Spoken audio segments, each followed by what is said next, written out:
Oh, I died. Wow, it sure is nice hanging out after a content session, playing games with my boys on these here Nintendo Switcheroos. What are you playing, Nate Best Man? Nothing. My Joy-Cons won't connect. What a coincidence. I'm also playing Hades on Nintendo Switch. And we're here to talk about it on this episode of Talkin, Legally Distinct Show. We like to get together and talk about things sometimes. You might see that on another channel. But right now, we're on BestGuyEver, and we're here to talk about a game that we both played, Hades. But first, here's an advertisement. Do you like to keep your damn business to yourself? Me too. That's why I use NordVPN. It's a VPN that lets you go online from locations all across the planet to access things that are being region-locked because people are annoying busybodies. It'll also protect your internet data from any prying hackers, companies, or even your own ISP from seeing what you're getting up to. It's the sort of thing you always want to switch on before you go online, which takes just one click. You can get their Christmas deal of 68% off a 2-year deal with 3 extra months free. How's that for a Christmas miracle? If you sign up now using my link below and the code BestGuyEver. Secure your digital information online with NordVPN. Use the link down below and use my code BestGuyEver.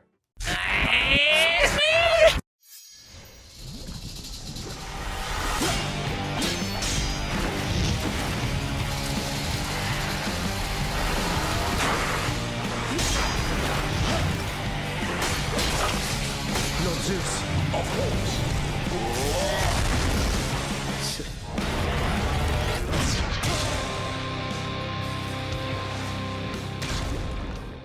Well, here we are, me and you, Vic, talking about a game we both played, Hades. You got me into this game when I saw you playing it.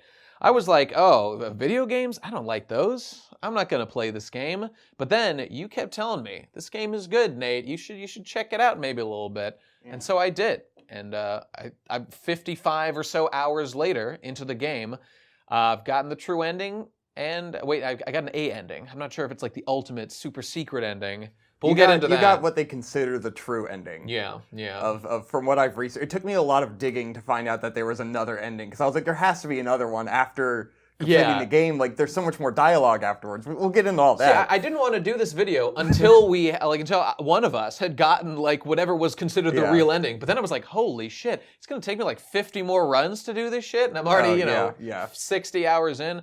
Well, fuck that, man, fuck that. But hey, let's give some background. So Hades is a game made by Supergiant Games, who made Bastion and Transistor. Yeah. Any others I'm missing? I think it's called Slay the Spire. No, it's not Slay the Spire. Something else. That sounds familiar. But it is about fucking a tower or some shit. I haven't played it. I think it looks really cool. Is that game roguelike like this one is? I think so. I don't know a whole lot about it, but Bastion and Transistor are not though. Yeah, I was looking at it after playing Hades because I was like, man, I really want to just jump into another game that's kind of like, maybe I'll look at their other games.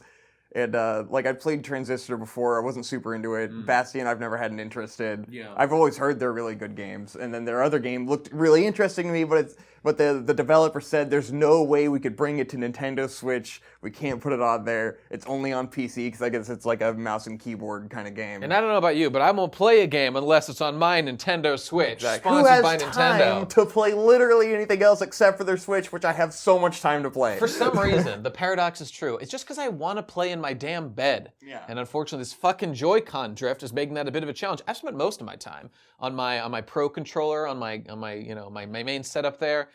It vexes me. It vexes me. And Hades is such a perfect game that's in that genre of like shit that would have been good on the 3DS or the Game Boy Advance. It's this isometric game that takes you half an hour to play a session. It's designed for the Switch. Like that's what I come to the Switch for, is some game that I just turn on while my wife's in the shower and I crank on it for 15 minutes and then I put it away and then like she passes out on the couch and I'm back in that shit. Play it again immediately, and I don't gotta change the channel on the TV. I don't gotta go to another room. It's just I'm fucking playing that shit wherever I need to, all the goddamn time. Yeah, the way I play video games in general the most these days is relaxing in bed, and the Switch is the thing that makes that possible. Yeah. Let's talk about our experience with roguelikes in the past.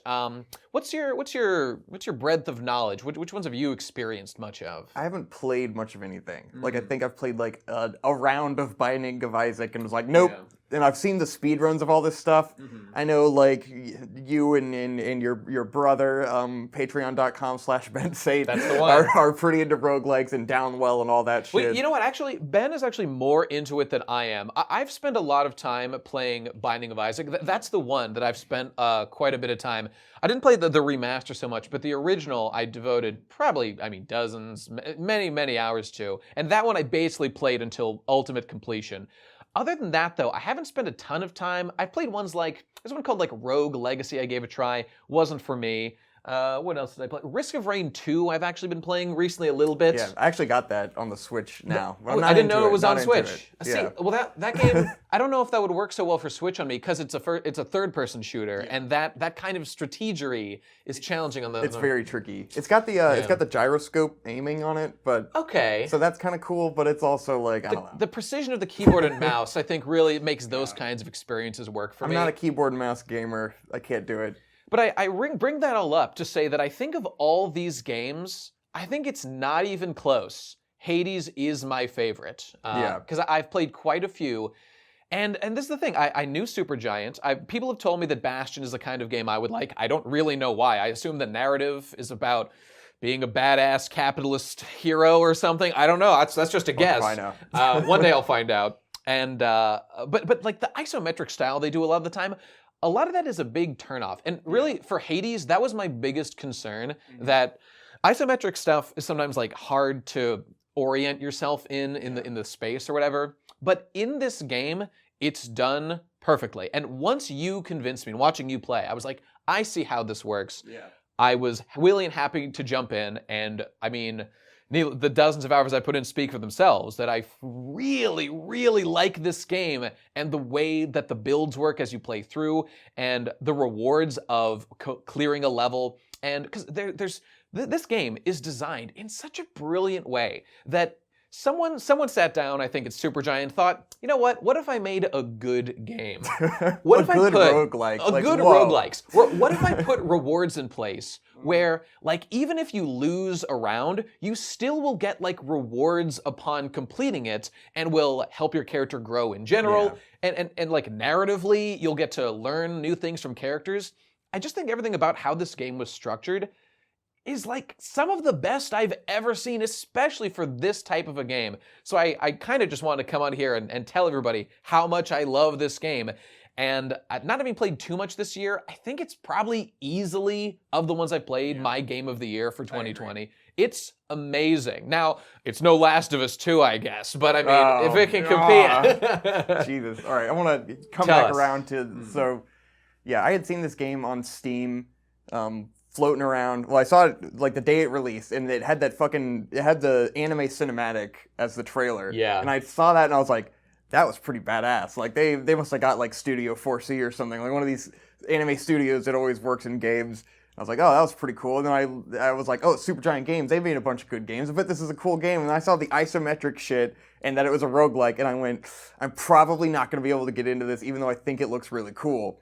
And then it wasn't until, like, I kept seeing it on Steam and being like, yeah, maybe I'll buy it. No, maybe not. And then I saw fucking PewDiePie playing it. And I watched him play it for 15 minutes and was like, I need to get this game. It looks pretty cool. Tastemakers, yeah. It was, when I saw, like, the way he was getting the boons and stuff, and, like, I had heard about, like, I'd seen a Super Bunny Hop video on the story lore element of it, and the fact that it's, like, a repeating death cycle, and, like, that advances the story. And I was like, okay, well, that's pretty interesting. And then I just saw him playing it, and I was like, okay, I can get into this. This looks like a lot of fun. And maybe it's even that it's so melee based that I enjoy it more than like something like Binding of Isaac, which is all like projectiles. More of a melee boy. But Binding of Isaac is good because it is like long distancey, but it's in close quarters because you're always in like small rooms. So that always worked for me well. But I do like this more because I always want to be a sword boy who's up in your face, hitting Y as fast as possible, deal as much damage with my boons or whatever. Let's take a step back. It's about it's a stabby, dodgy kind of thing. Yeah, and I love that. And I'll say on the note of being Game of the Year, I put 110 hours into this now. There you go. It's and I have not gotten that special ending yet. Partially To be fair, because, you've forgotten to give nectar to the guys a lot, right? I get bad ADHD playing it, and I would say the way I played it, I had prioritized weapon upgrades up through like getting the true ending. Right. So like I hadn't progressed, like I hadn't given nectar to like a single one of the gods more than once, because I gave it to them to get like their secret items or whatever. And then I was like, well, I don't need to do this anymore because I got the items. I was like, well, I probably need to do this to get the true ending. I didn't know until you told me. You do, yeah. So I was like, oh, that probably makes sense. But then it's one of the few games where I felt compelled to be like, I kind of want to 100% this shit. Like, I kind of want to keep going because I'm not getting bored 110 hours in. And that's fucking rare. Yeah, it's super rare. And I'll just touch on this element that this is the thing that most amazes me. I want to talk about like the general structure philosophy of the game and how great I think it is and how smart it is. But the fact that you do multiple loops of something, and like there has been like 1 or 2 occasions where I have run into like repeated dialogue. Yeah. I am amazed how little repeated dialogue I have found talking to these characters. And there's reasons for it. One of them being you really can only talk to a character 1 time per round. Yeah. And you know what? You know what that does? It makes it so that I don't feel a compulsion to talk to a character until they exhaust their dialogue, and it keeps it fresh. And I have something exciting to do on like the next round. The design is so good. Okay, so taking a step back, you are Zagreus. You are the son of Hades in Greek mythology, and you have a quest. You want to? Do you know that your mother isn't your mother at first? I think you learned that like your first loop or something. It's a little ways in. You've decided, fuck hell, I'm breaking out of hell. All these nice people I know here, they're all fine, but I've got things to learn out there. And he's sick of dad. And he's sick of his dad, and before we meet him, he's already like made arrangements with the gods of Olympus. Oh, Nyx, Lady of Night, God of Night. She had put you in contact, I believe, with the other Olympian gods, as opposed to the, what's the word for it? Like Carthian gods? The primordial chaos. There's a word for it in the thing. Whatever it is. They're not gods. They're like chthonic gods. That's the word. That's go. the word. So you are breaking out using like their powers, and the way that it goes is at every loop you like learn a little more information, you talk to the character to like the gods, and you learn a little bit more, and you acquire more power and make progress until finally you break out to the surface, and things happen there, and there will be spoilers for what happens in this game. We're going to tell you all about it. But for now, just know the quest is to get to the surface. And of course, this is the important thing. When you die, either against your first enemy or against the final boss, you start back in the same pool of blood that the river Styx carries you to, and you walk out and you're back right where you started with all your friends and family, with new dialogue options to talk to and new characters you can interact with, and you can use the materials you've acquired in your loop. The twist is it's sort of a reverse Dark Souls where like you keep your currency when you die. That's your progression. Because I've seen it compared to Dark Souls in that element, and I'm just like, well, it's kind of the opposite, because in Dark Souls you lose all your souls and you gotta go find them again. In this, you don't lose your souls. There's never a punishment for death. You're right, and that's in a grand scheme, you know. In a roguelike, that works great. A punishment for death is totally appropriate for a game like Dark Souls. That's about exploring, blah blah. What Dark Souls is about. But this game, this game feels like a cocaine dispensary machine tuned perfectly to cater to like this specific style of like loop-based play, to give you just what you need to keep you wanting to go forth, and every time you get something good, something new that keeps you coming back.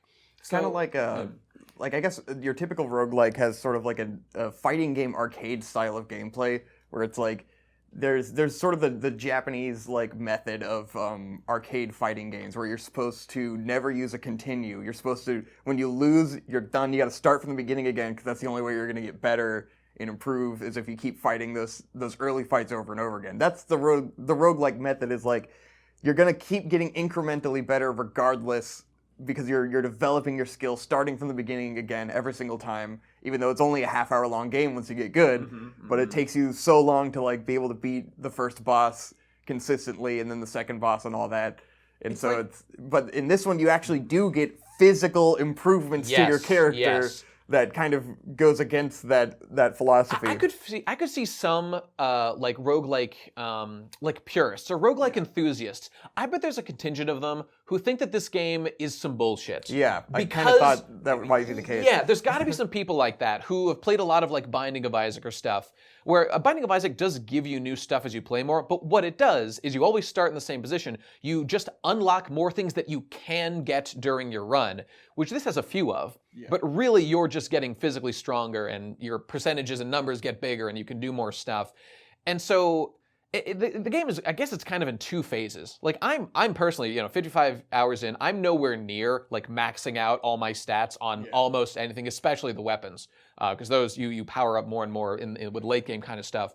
Like the Mirror of Nyx is your main progression thing that you use. That's mostly maxed out the way I like it now. But it all just depends on the kind of game that you want. And at the end of the day, it's about getting fun and enjoyment out of any game. And so this just isn't a game if you like that specific kind of roguelike. It's kind of a new kind of roguelike to me. And I would make the argument, like I had that thought before, but then once you get to sort of the post game, it turns into like almost like World of Warcraft, where it's like the game of World of Warcraft getting to the max level is like the tutorial for World of Warcraft. Right, yeah. And then it becomes about like, we got to do the raids and the game kind of shifts gears. For Hades, it's the same thing where it's like, getting to that true ending is sort of the beginning of Hades because you haven't maxed out any of your shit.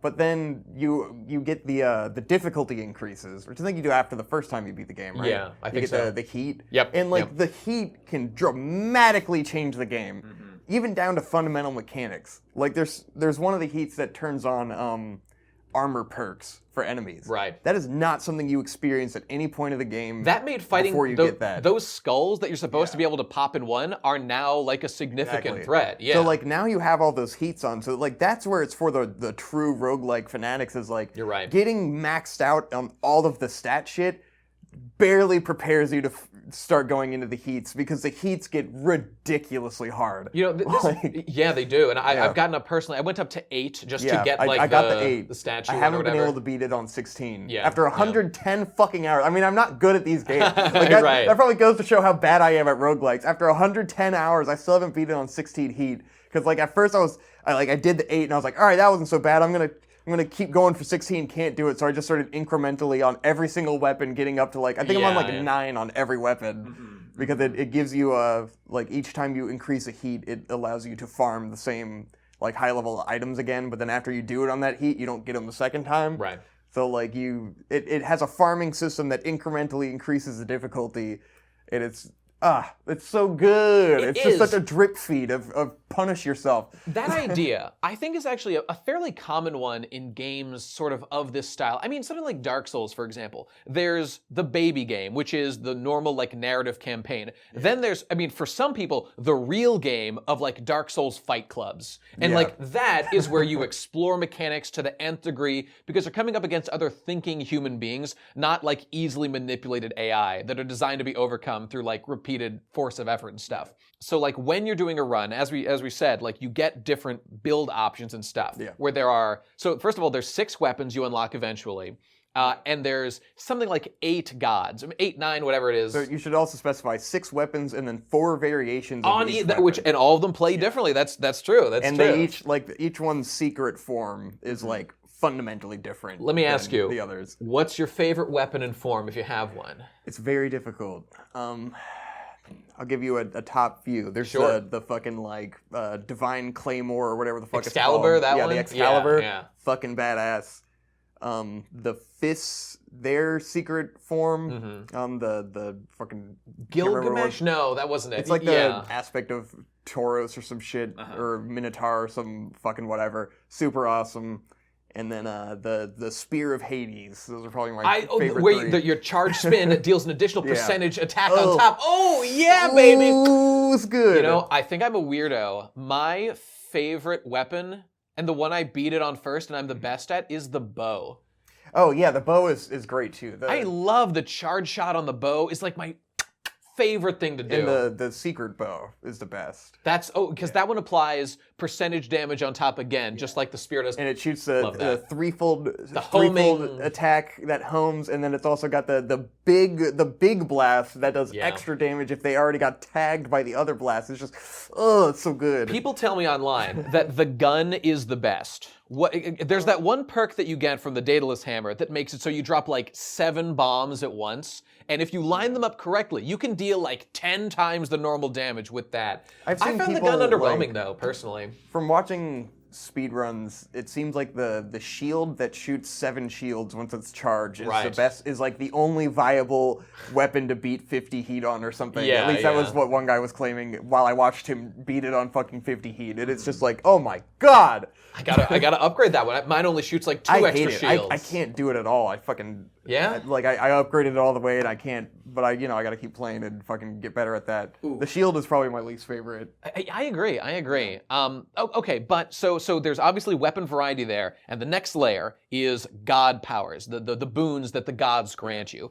So among those, let's see if we can list the bulk of them. Zeus, Lightning Man, additional lightning strikes to aside enemies. Aphrodite, charm stuff, and for some reason just has the best raw attack boosting one of anybody. Ares with his delayed big bomb thing that you lay on people. Poison Dionysus. Demeter, cold freezy one, which is possibly my favorite one because it just slows all these enemies down. Hermes with speedy boosts. Speedy boy. People, have you seen like the tier list that people post about these, about their favorites? I think I saw one before. It's been a while. Okay, so forgetting the rest of them, what's your favorite? Any favorites here? Oh, you forgot Athena. Oh, right, Deflection Athena. That's right. Yep. So, I've been through a few. Because, like, Poseidon I initially hated. Oh, I forgot Poseidon too, and he sucks. Yeah. Poseidon is fucking bullshit. But Poseidon is actually fucking amazing. I don't believe you. Once you get to a certain, like, if you know how to use it right, where I got into the point where he has a lot of great duo boons. So Poseidon is really good in combination with Zeus, where, because Poseidon has a knockaway bonuses, which initially fucking sucks, because you knock away the enemies when you're trying to hit them. And then I can't hit them anymore because they're not here. Yeah. So, like, but his cast is really good.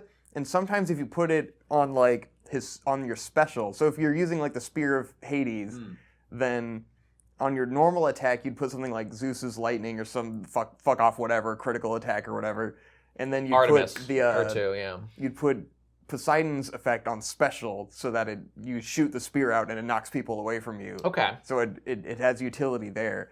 But then the best part of it is if you get it in, there's a duo boon with Zeus where any knockaway effect shoots an additional lightning bolt onto them. So any of your Poseidon attacks shoot an extra lightning bolt. And then there's another Poseidon legendary boon that does +2 knockaways. So every time you do a knockaway, it's shooting 2 lightning bolts and 2 damage. And then also you get one of Poseidon's boons is like +40% knockaway damage versus bosses. Yes, the one that converts knockaway into damage. That one I like. Yeah. So like if you stack he's a really good boss drainer if you get all those boons right. But it's the beautiful fucking duo boon like synergy. I love it so much. It's so fucking awesome. And this is the next part. It's the way that this is what makes it so replayable. When you play, obviously you get like random rewards when you clear a room, and you get whoever. You're gonna get Ares. Okay, Ares was my first. I'll spec into like big bomb damage, like delay attacks. I'll get Dionysus. Maybe I'll deal knockaway damage because they knock away and then they take damage, so it's fine. You think on your feet every time you're doing a run about how you want to build it based on the weapon you're choosing and the hammer upgrades you get, and all these fundamentally change the way that you want to play the game or that you're able to. And that loop is so fucking fun. Yeah. And the additional ability of you get things like the chaos rooms and the ability to choose between which room you want to go to, whether a normal room or a boss room or like a strong enemy room. Those choices and your ability to have higher risk, higher reward, and like Chaos, where you go down and you meet the other chthonic god, Chaos, who can give you like really good abilities, but you have to pay a cost for a few rooms. Yeah. This whole decision-making process keeps me fucking riveted every run, and it is so much fun. And now's just a good point. I just think back to these people designing this game, and every aspect of it just seems tuned so perfectly to obtain peak fun in this style. Yeah. Because just to go back to the initial thing about like the story and the setup, the fact that the runs are fun is like, it almost has, there's like a confluence of narrative and gameplay purposes meeting here, like a perfect little ball that, you do your run, you're thinking to yourself as you're playing through, okay, I'm gonna do a spear run, Spear of Hades, I'm doing a critical build with Artemis, okay, this is my run, I'm gonna gamble, oh, okay, I make it or I don't, and I die, and I'm back at the beginning. You find yourself there, and now you think to yourself, I acquired all these resources. I get to hit XYZ places in the market. I'm going to give my nectars to Achilles because I'm trying to get him to like me more. I'm going to, talk to the characters. I'm going to give the fish that I caught during a loop to the fisherman down below. And all of it is pushing you to be stronger and more powerful. And you're getting like more lore and more characterization. Like it's a highlight every time I die to go talk to Dusa, because Dusa is best girl. And if you don't think Dusa is best girl, I simply don't know what to tell you. Have you gotten a relationship yet? I hear there are bad things that I haven't gotten a relationship. I've heard that Medusa's is somewhat unsatisfying. A chthonic companion. Dusa, really? You're the best. The prince himself. You want to talk to me? Me? Oh, wow. Oh, wow. I'll have to go with the painful way. When I really think about my feelings, I'm just not attracted to you in that way. I'm sorry. You're a really nice guy. Yes. Friends. For all eternity. I'll tell you, I got with Thanatos. Okay. Because I was like, I want to be gay. This motherfucker's gay. This is it. And it was pretty kawaii. Hey, quick question. Is Thanatos Hades' son with Nyx, or is he not related to you? He's not related. Okay, because I don't... Well, I think he... My problem wasn't he is incest. a child of Nyx, but yeah. Nyx is not your mom.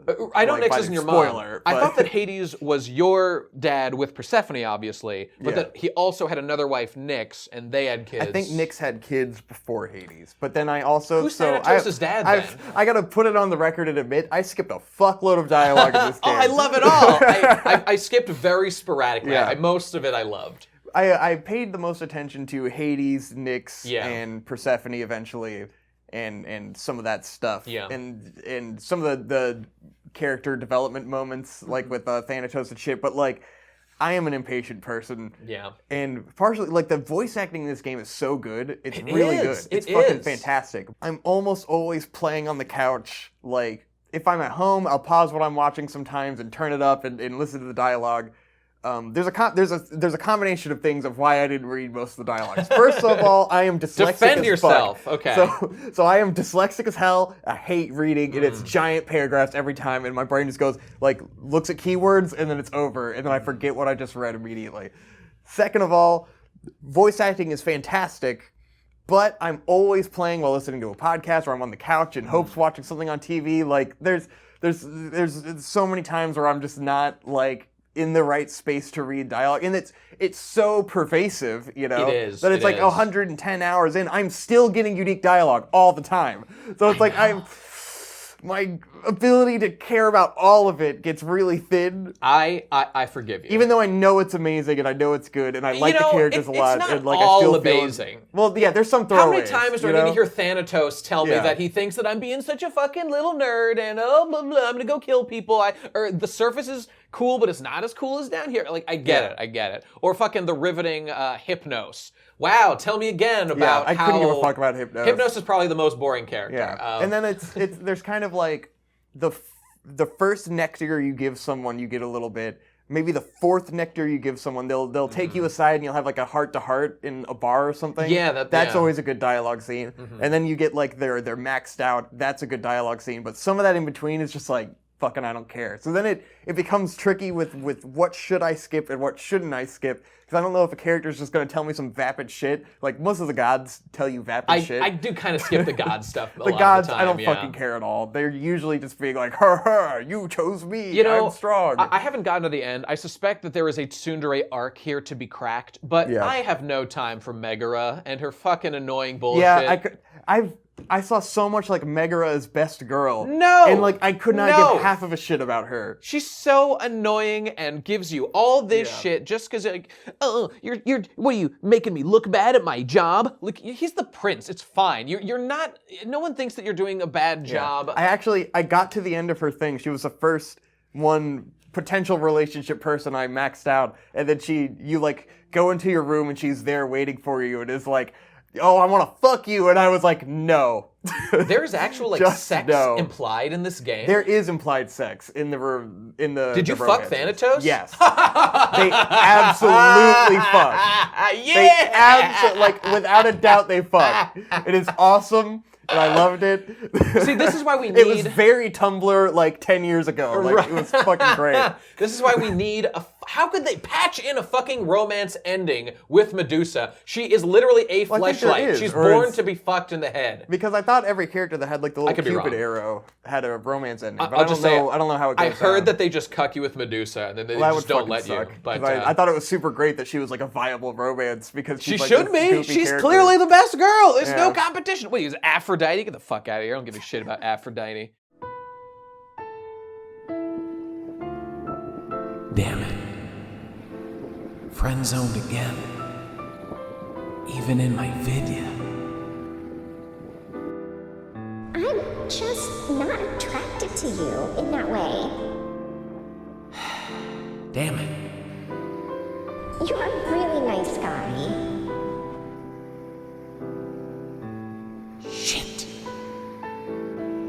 Friends, for all eternity.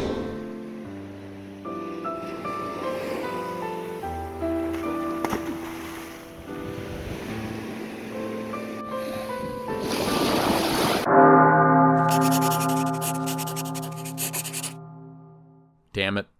Speaking of narrative, I wanted to talk about how as just another layer of the glorious apple that pulls me along, the endless layers of what do they call them? The pomegranates, right? That's the metaphor I'm going with. One of the delicious little palms, the little palm pods in there, is just the story. I mean, it's kind of the core thing. It's Zagreus' quest to first escape hell, and then he learns, oh shit, Nyx is not my mother. My mother is out somewhere in Greece, and I'm going to go find her somewhere. I'd say that's an early spoiler, but spoiler warning. Yeah, you know, technically, here's your retroactive spoiler. Yeah. And then skipping right to the end of it, as in a very rewarding narrative way, you just keep fighting and you keep fighting, and you finally get to the surface, and you face your father, Hades, for the first time as the final boss, and you defeat him.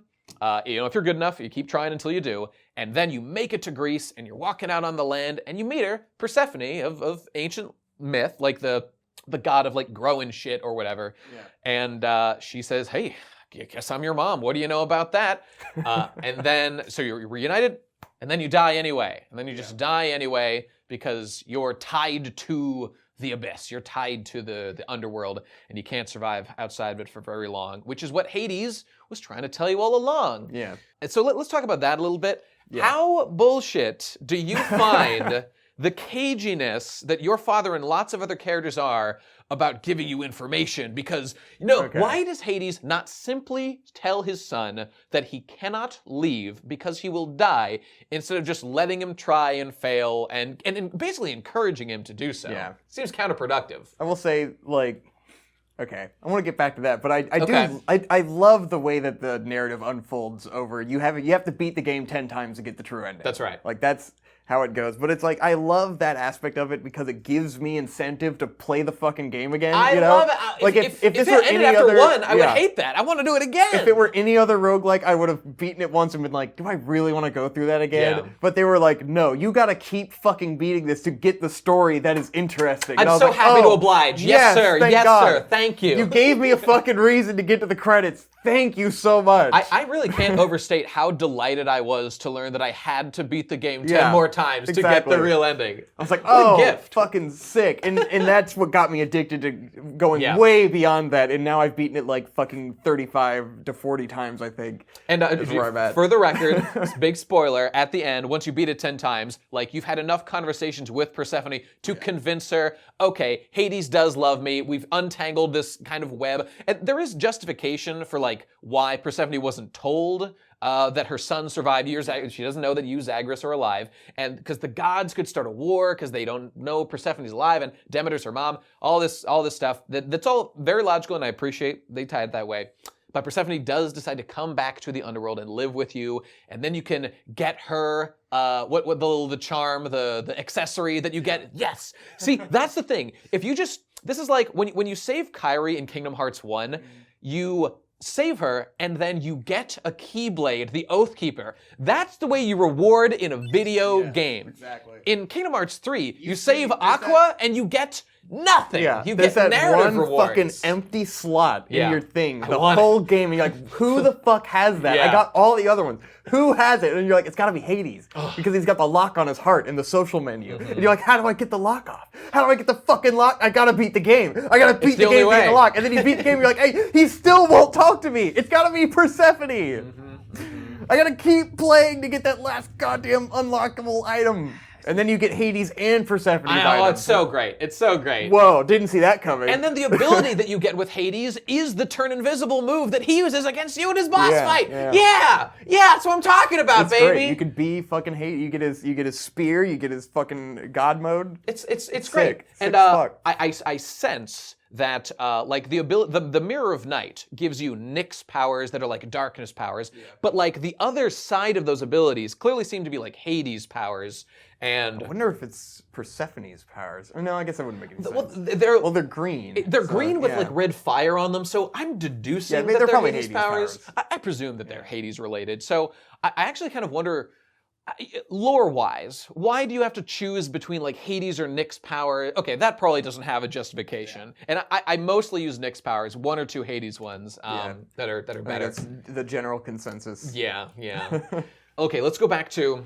The plot thing. You were complaining about the plot. I was complaining about the plot. I didn't have many complaints. Just how cagey Hades was. I will say, like, I don't have that much of a problem with him being cagey about shit because I think that's his whole character. And he does kind of overcome that eventually. Yeah. And I think sort of the narrative structure of the game, like the point is helping everyone connect and come out of their shell, and like Zagreus becomes this vehicle of communication, and that's sort of what the entire game is about. Truly. Is that like their problems? Everyone in the game's problem is from miscommunication and not being emotionally honest with each other and like not expressing themselves, because that's like the embodiment of who Hades is. You go into his room and he's got all his capes are in a line, and he wears the same thing every day, and he's super strict, and he's all about his filing. Like you get the Zagreus has like the flashback dream where you're going and you're fucking filing shit with your dad, and this was his job, and Hades wanted so much for like, you're my son, you're gonna be like me, you're gonna file things, but that's not who he is, you know? And eventually he takes on a new form and is able to sort of overcome that. But it's like Zagreus, through pushing in the direction that he doesn't want his dad to go, is able to facilitate everyone coming together and everyone being more honest. Truly, this is the first Strand type game. Exactly. And I love that, because at the end, once you have beaten it 10 times, your mother comes home and everybody's happy, you get an official new title as you are the official break out of hell person, so that we can learn from your attempts and correct that so nobody else could ever escape. I love that so much, because I was like, how are we going to keep going afterwards? I know. You know? I was so scared it was going to be some bullshit that like, you have done it, you have won, continue to play and have fun with the game.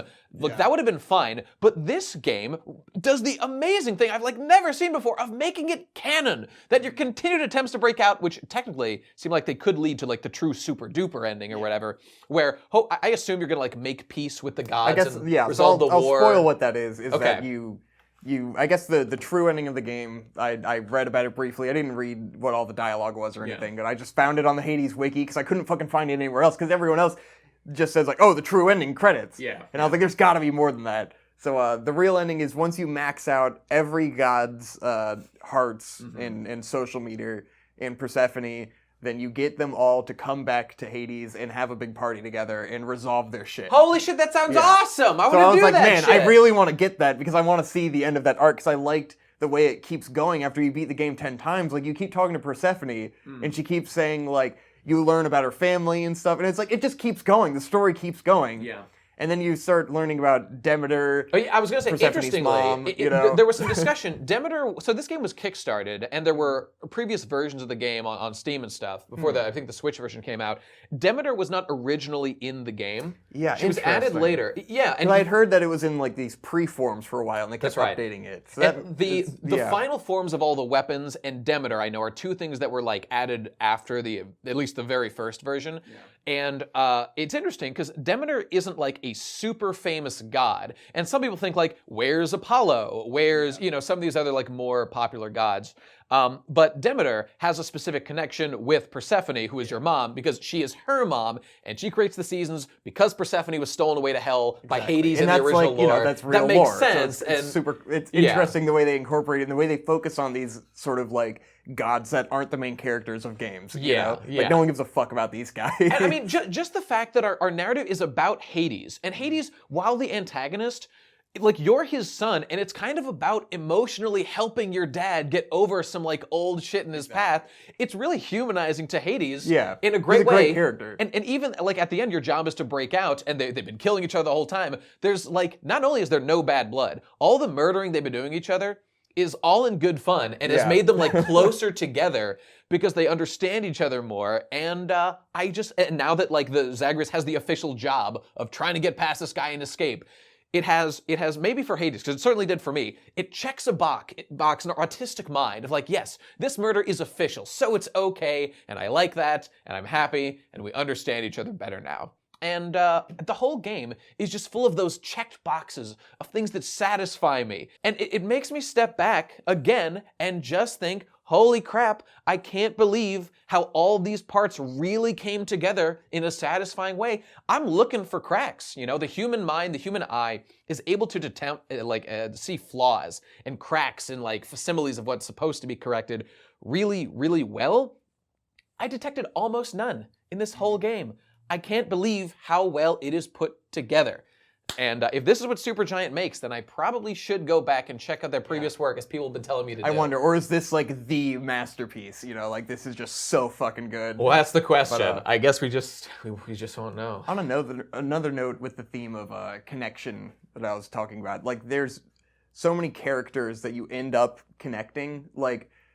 It wasn't until after I got the true ending and shit when I was starting to go back through and give everyone nectars that I unite Nyx and Primordial Chaos. Huh? Yeah. Ah, that sounds awesome. She's like, oh, you know, he was my ancient ancestor. I've never gotten to speak to him, and they express this interest in each other, and so you like create this portal that Nyx can now go visit Primordial Chaos, and she's like, oh, we had a really great conversation and everything. And you're like, oh, that's fucking awesome. Oh, that's great. So that's there's always satisfying. This unite. And have you gotten the sort of endings with all the characters around the... Not really. And like I've been trying to connect Orpheus and Theseus, whatever the girl's name is, the plant lady. Haven't succeeded, but I'm working on it. It's all you got to do is fucking max out everyone. I'll keep giving them nectar until I'm blue in the face. Because they unite, and then fucking Achilles and the other guy, what's his hell? Patrocles, they're gay, whatever his who name knows? is. But you unite them, so it's like there's all these characters that you're trying to unite and fix their broken relationships, and that's sort of the embodiment of like what Hades is that everyone's in eternal punishment and they're broken and they have no closure, they're just trapped forever. And then it's like, does Hades gotta be that bad? It doesn't gotta be all that bad. That's the thing. Everyone goes to Hades, no matter what kind of hero you are, and you're in Elysium, or you're in like the bowels with the dregs or whatever.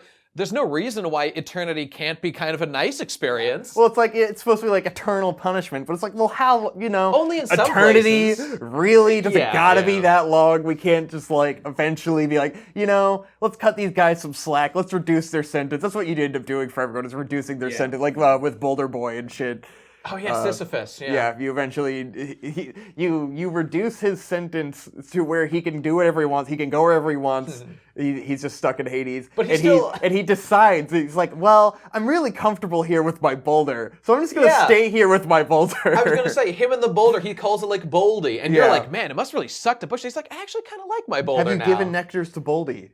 You can do that? To Boldy. I had no fucking idea. I love that. It took a long time. Yeah. It was like, oh my god, it gave me a fucking prompt to give a nectar to the boulder, and you talk to the boulder. It's great. That's amazing. There's so much funny shit like that. And like maxing out your relationship with the boatman, and he just grunts at you every single time for like 10 nectars. Oh, I did my fight. I fought him one time so far against, what's his name? Charon or whatever. Another great example of how the game just fundamentally changes after you beat it one time. Right. You know? And it gives you all these new things to like engage with, and that's a new choice that you get, where sometimes you'll run into him in the first region and you're like, there's no fucking way I can beat him right now, but if I do, it'll make the rest of the run so amazing because you get a discount. Right. So many great choices. It's great, and it's just so much fun to go on the curve of learning the game and trying to scrape your way up to that first win. And then, like you said, the whole second wave of just exploring the mechanics that are available to you, min-maxing. I found myself online reading about strats and watching YouTube tutorials about what are the best ways to do it. I want to deal insane amounts of damage with like the 7 ricocheting shielding I just learned from you. Yeah. So I want to go try that shit. So do all crazy. kinds Like of what stuff. I talked about with Poseidon, it's like I didn't find that out until after the true ending. Yeah, You know, I didn't, because I was like, I fucking hate Poseidon. He's the worst. And then I finally just went, they keep giving me so many Poseidon boons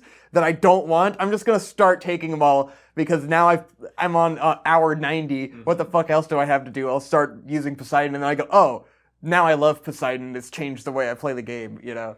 It's great. There's only one great flaw with this game, and it's these fucking Joy-Cons. Here we go. How they disconnect all the fucking time. I've spent most of my time playing on my Pro controller that's wireless and connected, and nice. this motherfucker has vexed me to degrees. I can't tell you how many.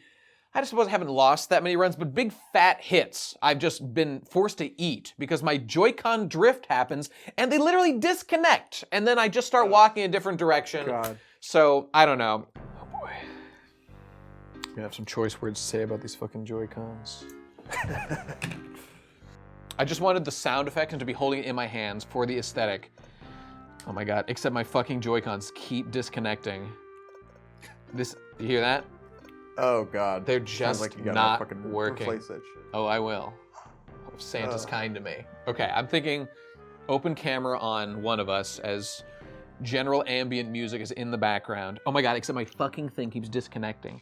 I wish I had a switch I could destroy, because I would love to do that as the gag for this, because it's doing it again. Click it out and click it back in. I do that sometimes, but it also doesn't need it to sometimes. Just don't touch any buttons. Just But if I just hold it, it just does it too, and I want to make noise, like I'm playing the game, you know? Oh, see, it did it again. I didn't even do anything. Jesus Christ. It's pretty bad. Yeah, it's really bad. It's really Oh, bad. God. I hope it gets fixed. This game is basically a 0 out of 10 because of that one issue alone. But I'll if say, it wasn't a factor, I had a similar problem. I had the same blue and red Joy-Cons, and I just bought these pink and green Joy-Cons just for fucking Hades. Because my Joy-Cons, damn, there you they go. had already been dying while I was playing Animal Crossing. And it started drifting, but like Animal Crossing, it doesn't matter. You Right. just go, oh, this is fucking annoying. And then it just kept getting worse and worse while I was playing Hades, and I was like, I gotta replace it.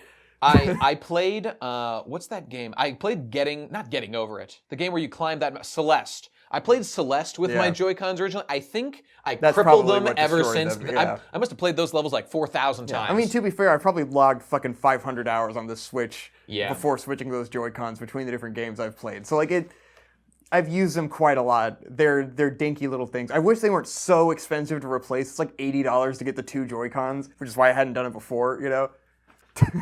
I'm hoping Santa puts a Joy-Con in my stocking this year. That would sure be nice. In any case, Patreon.com/BestGuyEver. Send Yeah. some Joy-Cons. That's what they say. Send some Joy-Cons through the internet pipes. I mean, final thoughts. Haven't played a ton of games this year.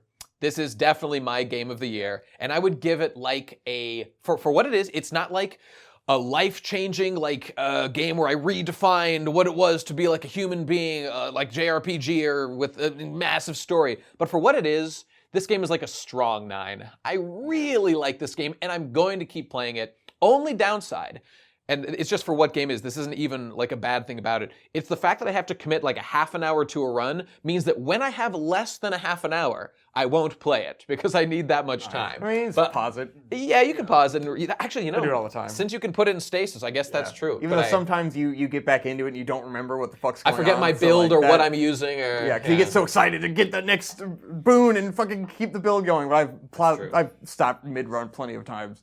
I'll have to just keep that fucking- philosophy yeah. in mind then. Yeah. How about I'm you? used to the stasis aspect of this. But yeah, it's like, I mean, fucking the fact that I have 110 hours on it is like, that puts it in the highest echelon of games I've played in my life. I don't put that much time into games. I usually beat it and I'm done. Maybe a second time. Like But Breath this of the game- Wild on the Switch, I have 105 hours on. Total? Yeah. Yeah, okay. And, well, I also had it on the Wii U the first time I played it. So I probably have like 150 hours of playing Breath of the Wild total. I have 165 hours on Fire Emblem.